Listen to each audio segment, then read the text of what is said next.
In the near future, the company Wifelike Enterprises sells android wives that will do anything that their husbands want, from dinner to intimacy. They can be programmed according to the husband's tastes, and they're incredibly realistic, to the point where you can insert the memories of a dead loved one to pretend they're still with you. Thousands of men use this service, but it also has its detractors. The members of the Scare organization think the androids have reached enough humanity to have rights and that they deserve autonomy instead of being slaves. More extremist groups kidnap these androids in an attempt to free them. This is why the company now has a team of recovery agents to get them back. William is the agent with the best recovery record in the region, and that's why the company's CEO Marion comes himself to tell William that he doesn't have to worry about losing his wife because they've made him a new Meredith with all the memories of the real one. As soon as William sees the android, he can't help remembering the night he met Meredith. She had knocked on his door while collecting support for her campaign to end wifelike in the name of real love instead of artificial emotions. William takes the new Meredith home, and after putting her in one of his wife's old dresses, he activates her and guides her to the process of waking up. Meredith's moves are awkward and she has to get used to simple things like walking and breathing. She also refers to herself in third person. However, William isn't worried, and he explains she only needs time to assimilate the implanted memories. Before she knows it, she'll behave so naturally human-like that nobody will be able to tell she's an android. Fortunately, Meredith remembers William, and the house feels very familiar to her. When night falls, she's ready to get frisky, but while William is quick to custom all the intimacy settings to his liking, he's still too nervous and awkward to get started. Fortunately, Meredith doesn't mind taking control of the situation and guiding her husband through a night of fun. William would want to fall asleep together for the rest of the night, but Meredith needs recharging, so she goes to sleep in another room where her charging bed awaits. In this room, she finds some of Meredith's old things, like a brush and a diary, but she doesn't dare to read it yet. When she looks out the window, she sees something weird among the garden trees, but she can't tell what it is and pays no mind. The next morning, while Meredith makes breakfast, the couple watches the news cover the latest protests. Seeing this prompts Meredith to ask William about his job, and he assures her that being an agent means working for the safety of people like her, unlike the Scare who reprograms androids to commit terrorist attacks. After William leaves for work, Meredith goes through her old things, like clothes and makeup, to hurry the process of becoming the real thing. At the company, William and his partner Jack go over the details of the latest android abductions. They also see if there are any updates on Scare's leader, the Ringmaster, but he continues to be a ghost impossible to find. Hours later, William manages to find the house where they're keeping the abducted androids just in time to see one trying to escape. William is told to wait for backup, but he disobeys and gets inside anyway to catch the girl before she runs away. As soon as he comes closer, he notices she has a shock collar around her neck, and he removes it before asking her for the details of how many people are in the house.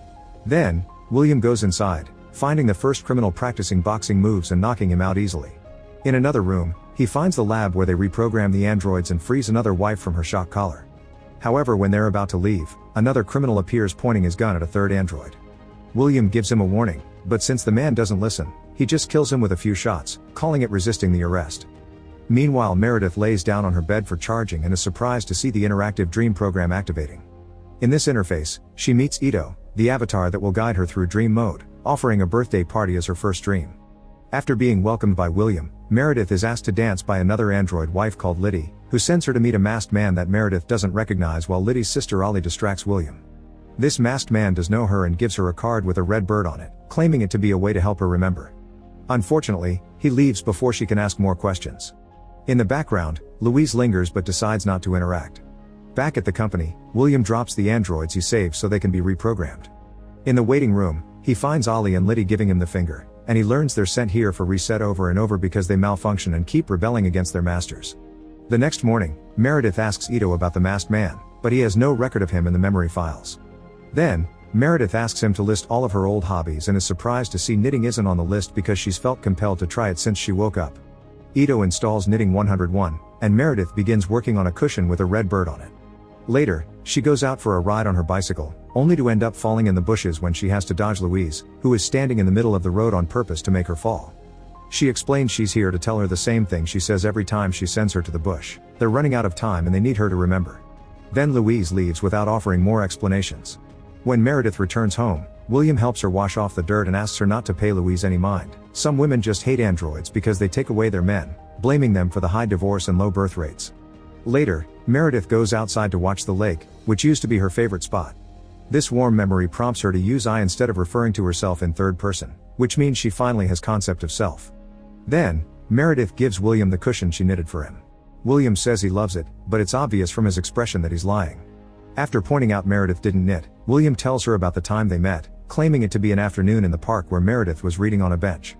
Meredith can see the memory of her on the bench in her mind, but not the face of the man approaching her. Thus, when she's alone in the charging room, she finally reads Meredith's old diary. The pages are full of descriptions of having found the love of her life, and Meredith's so touched by these words that she tries to activate self-exploration mode, only to be denied access. Next, Meredith activates dream mode, but Ito doesn't understand why some files are blocked. They choose a memory at random to visit, and Meredith lands on the park bench. Instead of William approaching her though, it's the masked man again, telling her this is where it all started and grabbing her while begging her to remember.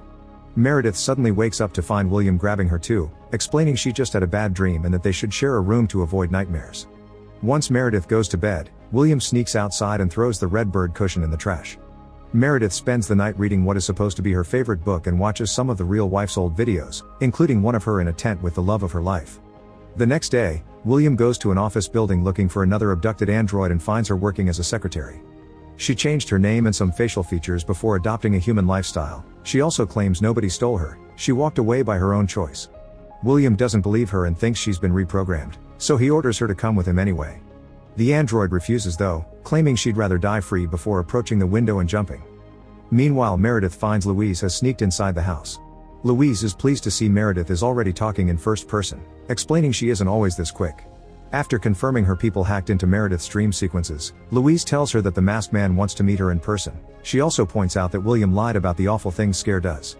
Knowing Meredith is recording everything, Louise leaves a message for William, saying Keen can't wait to see him again. At the company, William brings back the broken android because it's his job, but he's still in a state of shock. His mood only gets worse when he sees the new ads promoting android babies that will never grow up. Bewildered, William asks for a meeting with Marion to demand an explanation about the android's behavior. Marion dismisses his worry, claiming it must have been an accident or reprogramming, which are the excuses news outlets are putting up. Back in the house, Meredith continues to read the old diary with stories about the real Meredith wanting to run away with the love of her life. Then she begins knitting a new red bird cushion because she noticed the first one was lost. When William comes home, he hates seeing the new cushion, but he's distracted by Meredith telling him about Louise and playing the message she left. William decides to call Jack for help, explaining he's been trying to protect Meredith from Keen instead of using her to lure him to them, but it's time for a change. While Meredith is dreaming, Jack will use his computer knowledge to track down Keen. Meredith creates the reality of the dream and makes it feel real, so if she gets hurt, her body will believe the pain is real too. When the dream begins, Meredith lets Ito choose the theme, and he goes for Halloween. Meredith appears dressed as a skeleton at a spooky house filled with creepy mannequins. The masked man shows up and finally reveals Keen's face before showing her the address where they should meet, which is also seen by Jack and William on the screen they're using to track the dream. Meredith wakes up with questions about Keen, but William and Jack leave her in the house to jump into action. Jack takes a backup team to the location the dream transmission came from, but they only find a bunch of mannequins and a suitcase with sleeping gas. Meanwhile, William goes to the address Keen showed in the dream, yet the only thing there is another mannequin wearing the mask. Thinking this was a trap to get Meredith alone, William rushes back to his house, but the android is fine. She had heard a knock at the door, but nobody was there. They only left another diary behind with a note saying it's for William. Meredith begins asking questions again, prompting William to finally confess that in the past, Keen and Scare used Meredith for terrorist attacks, thus he deleted those memories from her mind so she wouldn't have to suffer the pain and guilt of having killed thousands of people with a bomb. After Jack calls to report his findings, William is convinced that Keen has hacked into Meredith and is using her to watch all his moves. That's why he can never find him. He'll have to reset Meredith, but before doing that, he wants to be sent to her dreamscape to confront Keen. At first, Jack refuses to do it since engaging is against the rules because of its real-life consequences, but William promises he won't engage, he'll just talk. Moments later, Jack is connecting William and Meredith to dream mode. Meredith's battery is low already, and she gets instructions to wake up at 10%. William only gets to wake up if she does, and he'll also feel the pain of her reality. The chosen dream is the woods where Louise had pushed Meredith, and as soon as Keen shows up, so does William, who tells Meredith to run.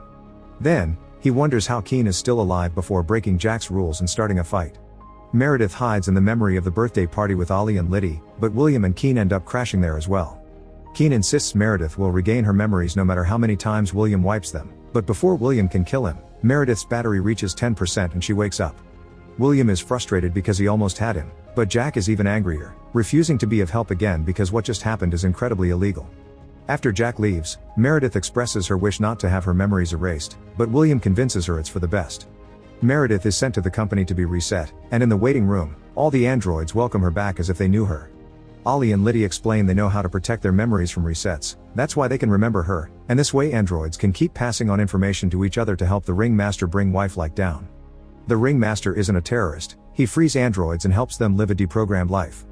Ollie and Liddy allow themselves to be caught constantly in order to come back to this room and bring other androids into their cause. Humans can wipe out their memories, but they can't touch their dreams. All Meredith has to do is choose what she wants to remember and cut and paste a new file under dream mode. She also must record this conversation and play it while she's being reset, but when she goes home, she needs to pretend she doesn't remember to avoid William sending her back. To be reset, they must wait for the battery to run out, so Meredith uses the time to ask Ito to save all her memories under random. Once the operators take her, Meredith learns that the last time they did this, her last words were the F insult, and she repeats it now.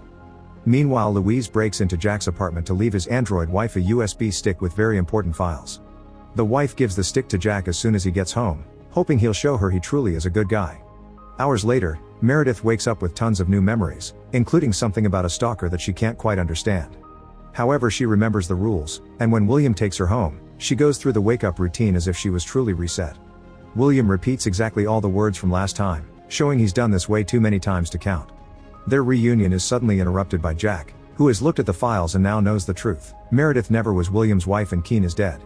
William killed him, so now he only lives in Meredith's memories, that's why they can't find him. William explains he did it for love, he took the real Meredith the same way thousands of husbands take an android. Pointing out that they aren't above the law, Jack tries to arrest his partner, but William just responds by shooting him. Meredith sees all this and decides to reveal she knows everything too. William had met her the day she knocked on his door promoting her campaign, and since then he became obsessed. Keen was Meredith's boyfriend, and William stalked them both until he saw the chance to strike. He arrested them by reporting Meredith was a kidnapped android, and after putting a shock collar on her neck, he shot Keen before taking Meredith home. The words of love on the diary, the memories of the bench and the tent, all of it were actually of Meredith and Keen. William tried to make a good wife out of Meredith, but she resisted and refused to call this real love, thus William killed her with the red bird cushion and put a ring on her finger to make her look like she truly was her wife. Afterward, when he made an android out of her, he only left the memories he liked. Seeing that Meredith remembers everything, William panics and begins rambling about having given her a perfect life where she can't get sick or get old plus his unconditional love. Meredith doesn't care and fixes her settings to have full strength, then she attacks William as she reveals she had been the Ringmaster all along, and the Keen in her memories had been Louise wearing a mask to help her come back. Meredith's mission was to record everything and use it for the cause, and now, she's ready for revenge. After breaking William's arms in name of Keen and the real Meredith, she uses the new red bird cushion to kill him. After leaving the ring behind, Meredith rejoins her sisters at the Scare secret headquarters, promising all her fellow freed androids that they'll never be reset again. Meanwhile, Marion appears in the news lamenting the loss of beloved Agent Jack and promises to catch the culprits. This mission shall be assigned to William, who appears on the screen alive and healthy, implying he must be an android now. Make sure to subscribe and turn on notifications so you can watch more videos like this. Thanks for watching.